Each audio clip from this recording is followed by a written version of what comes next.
মৰমৰ ছাত্ৰ-ছাত্ৰীসকল, ক্লাছ 7ৰ অসমীয়া তেজৰে কমলাপতি পাঠটোৰ গোটেই প্ৰশ্নৰ উত্তৰসমূহ ভিডিঅ'ৰ যোগেদি আজি আমি আলোচনা কৰিম। শব্দবিলাক ইয়াত দিয়া আছে, তোমালোকে পঢ়ি ল'বা। শব্দবিলাক পঢ়ি বহুতো কথা জানিব পাৰিবা। যিহেতু বৰগীতটো বজ্ৰাৱলীত ভাষা লিখা হৈছে, ইয়াত অসমীয়াত দিয়া আছে বজ্ৰাৱলী ভাষাবিলাক ইয়াত দিয়া আছে, চাই ল'বা তোমালোকে আৰু ভালকৈ পঢ়ি ল'বা শব্দবিলাক। ছাত্ৰ-ছাত্ৰীসকল চাই লোৱা, ইয়াত তোমালোকক ক্ৰিয়াকলাপ দিয়া আছে। 1 নম্বৰ, বৰগীতটো শুদ্ধ আৰু স্পষ্ট উচ্চাৰণৰে গাওঁ আহা। 2 নম্বৰ, বৰগীতটো শুদ্ধ আৰু স্পষ্টভাৱে পঢ়া। 3 নম্বৰ, তলৰ প্ৰশ্নসমূহৰ উত্তৰ কোৱা আৰু লিখা। ক, বৰগীত ৰচনা কৰা মহাপুৰুষ দুজনৰ নাম কি? বৰগীত ৰচনা কৰা মহাপুৰুষ দুজনৰ নাম কি? শ্ৰীমন্ত শংকৰদেৱ আৰু মাধৱদেৱ। খ, তেজেৰে কমলাপতি নামৰ বৰগীতটোৰ ৰচক কোন? তেজেৰে কমলাপতি নামৰ বৰগীতটোৰ ৰচক কোন? শ্ৰী শ্ৰী মাধৱদেৱ। গ, তিমিৰ ফেৰিয়া কি বাজ হয়? তিমিৰ ফেৰিয়া ৰবিৰ কিৰণ হয়। ঘ, যশোদাই কৃষ্ণক পুৱা কিয় জগাইছিল? যশোদাই কৃষ্ণক পুৱা গৰু চৰাবলৈ জগাইছিল।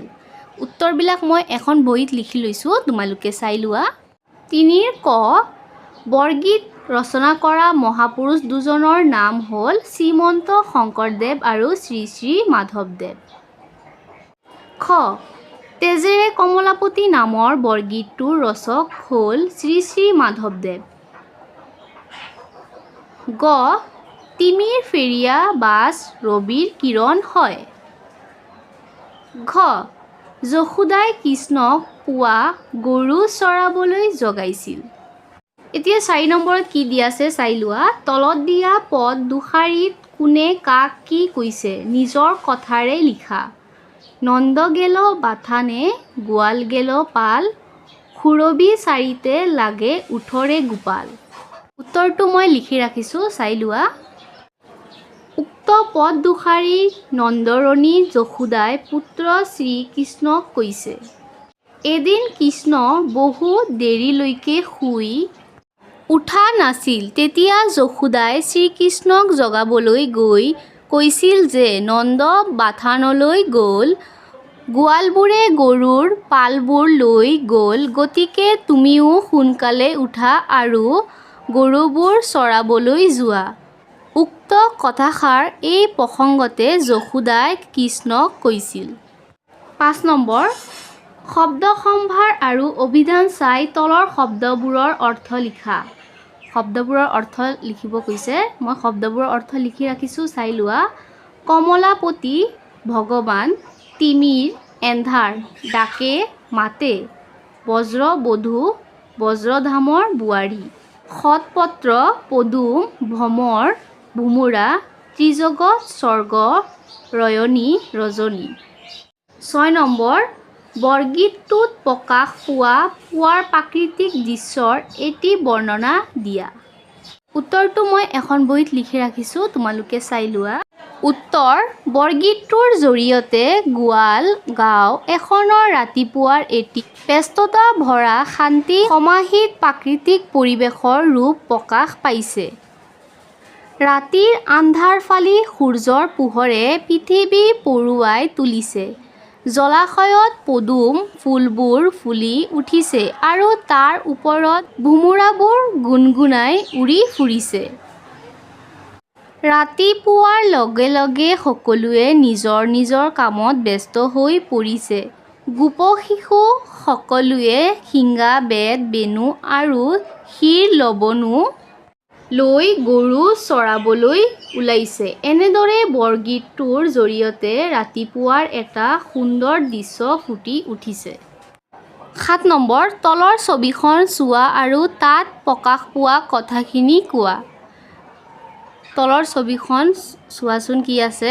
ইয়াত এটা নদী আছে, নদীত কি আছে? পদুম ফুল, চৰাই, পাহাৰ, সূৰ্য, এইবিলাকৰ কি কৈছে? কথাখিনি ক'বলৈ কৈছে। পিছত কি আছে? 8 নম্বৰ। 8 নম্বৰত কি আছে? ক, শব্দৰ আগত ত্ৰি শব্দ লগাই নতুন শব্দ গঠন কৰা আৰু অৰ্থ জানি লোৱা। ইয়াত দিয়া আছে জগত কি হ'ব ত্ৰিজগত। আৰু কি কৈছে আমাক নতুন শব্দ গঠন কৰিব কৈছে। নতুন শব্দ মই এখন বহীত লিখি ৰাখিছোঁ শব্দবিলাক। মই পঢ়ি দি আছোঁ, চাই লোৱা। পিছত মই শব্দবোৰ লিখি ৰাখিছোঁ, সেইবিলাক পঢ়িম। ইয়াত দিয়া আছে জগত কি হ'ব ত্ৰিজগত। ভুজ ত্ৰিভুজ, কাল ত্ৰিকাল, শূল ত্ৰিশূল, কোণ ত্ৰিকোণ, নয়ন ত্ৰিনয়ন। এতিয়া শব্দবোৰ চাই লোৱা, মই লিখি ৰাখিছোঁ। উত্তৰ জগত ত্ৰিজগত। স্বৰ্গ মৰ্ত্য আৰু পাতালক একেলগে ত্ৰিজগত বোলে। ভুজ ত্ৰিভুজ, তিনিটা বাহুৰে আগুৰা ক্ষেত্ৰকে ত্ৰিভুজ বোলে। কাল ত্ৰিকাল, তিনিটা কাল। শূল ত্ৰিশূল, মহাদেৱে লোৱা অস্ত্ৰ। কোণ ত্ৰিকোণ, তিনিটা কোপেৰে আগুৰা ক্ষেত্ৰ। নয়ন ত্ৰিনয়ন, মহাদেৱৰ অন্য এটা নাম। পিছৰ প্ৰশ্নটো চাই লোৱা কি দিয়া আছে। খ তলত দিয়া প্ৰশ্নবোৰৰ আগত বদ সচিকাৰে বি পূৰ্বসৰ্গ লগ লগাই সেইবোৰেৰে অৰ্থ প্ৰকাশক একোটা বাক্য ৰচনা কৰা। বদ সচিকাৰে বি এই শব্দবিলাকৰ লগত লগাই বাক্য ৰচনা কৰিব কৈছে। ইয়াত কি দিয়া আছে মুখ, দূৰ, কিৰণ, নন্দ।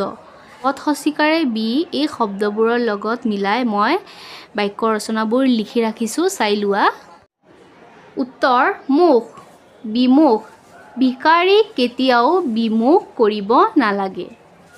দূৰ বিদূৰ, আত্মীয় মানুহ বিদূৰত থাকিলে বৰকৈ মনত পৰে। কিৰণ বিকিৰণ, সূৰ্যৰ পৰা বিকিৰণ পোৱা জাতি বেগুনীয়া ৰশ্মিৰ মানৱ দেহৰ বাবে ক্ষতিকাৰক। নন্দ বিনন্দ, সদায় বিনন্দ মনেৰে থাকিব লাগে। পিছৰ প্ৰশ্নটো চাই লোৱা। ৯ নম্বৰ তলৰ বজ্ৰাৱলী ভাষাত লিখা বাক্য চাৰি শাৰী আধুনিক অসমীয়ালৈ ৰূপান্তৰ কৰা। তলৰ এই বজ্ৰাৱলী ভাষাত বাক্যবিলাক দিয়া আছে, আধুনিক অসমীয়ালৈ ৰূপান্তৰ কৰিবলৈ কৈছে। চাই লোৱা কি দিয়া আছে। ক নম্বৰ ৰয়নী বিদুৰ দিশ ধৱলী বৰণ। খ সৎপত্ৰ বিকশিত ভ্ৰমৰ উৰায়। গ দাম সুদাম ডাকে তেৰি লৈয়া নাম। ঘ ক্ষীৰ লৱণো লৈয়া শিঙা বেদ বেণু। এই গোটেই প্ৰশ্নৰ উত্তৰবিলাক মই এখন বহীত লিখি ৰাখিছোঁ, চাই লোৱা। ৯ নম্বৰ ইয়াত তোমালোকে প্ৰশ্নটো লিখি ল'বা। উত্তৰ মই লিখি ৰাখিছোঁ, চাই লোৱা। ক নম্বৰ উত্তৰ ৰাতি গৈ ৰাতিপুৱা হৈছে। খ নম্বৰৰ উত্তৰ পদুম ফুলি তাত ভোমোৰা উৰিছে। ঘ নম্বৰৰ উত্তৰ দাম আৰু সুদামে তোমাৰ নাম লৈছে। ঘ নম্বৰৰ উত্তৰ ক্ষীৰ লৱণো লোৱা আৰু গৰু চৰাবলৈ যোৱা। 11 নম্বৰত কি প্ৰশ্ন দিয়া আছে চাই লোৱা। বৰগীতটোত 4টা আখৰেৰে গঠিত এটা শব্দ আছে। সেই শব্দবোৰ প্ৰথম আখৰ দুটা মিলি বল বুজায় আৰু শেষৰ আখৰ দুটা মিলি মানুহৰ নাম বুজায়। শব্দটো বিচাৰি উলিয়াই লিখা। বৰগীতটোত 4টা আখৰেৰে লিখা আছে। প্ৰথম আখৰটোত কি বুজায় বল আৰু দ্বিতীয় আখৰটোত মানুহৰ নাম বুজায়। ইয়াত কি শব্দবোৰ লিখি ৰাখিব কৈছে। ইয়াত কি হ'ব বল মিলি পেলাই বলৰাম। প্ৰথম আখৰ দুটা মিলি বল হয়। সেই শব্দটো প্ৰথম আৰু তৃতীয়ই মিলি কি বুজায়। প্ৰথম আখৰটো কি আছে বল। প্ৰথম আখৰটোৰ কি ল'ম আমি ব আৰু তৃতীয় আখৰটো কি কোনটো হ'ব এইটো। তৃতীয় আখৰটো কি হ'ব ৰত আকাৰে ৰা। ইয়াত কি মিলি কি বুজাইছে কৈছে নহয়। ইয়াত কি হ'ব বৰা ব ৰতকাৰে ৰা। পিছত কি দিছে দ্বিতীয় আৰু তৃতীয়ই মিলি কি বুজায় দ্বিতীয় এইটো আৰু তৃতীয় এইটো মিলি পেলাই কি শব্দ হ'ব ল'ৰা আৰু চতুৰ্থ আৰু দ্বিতীয়ই মিলি কি বুজায় চতুৰ্থ কি আছে ম আৰু দ্বিতীয় কি আছে ল তেনেহ'লে এইটো কি হ'ব মল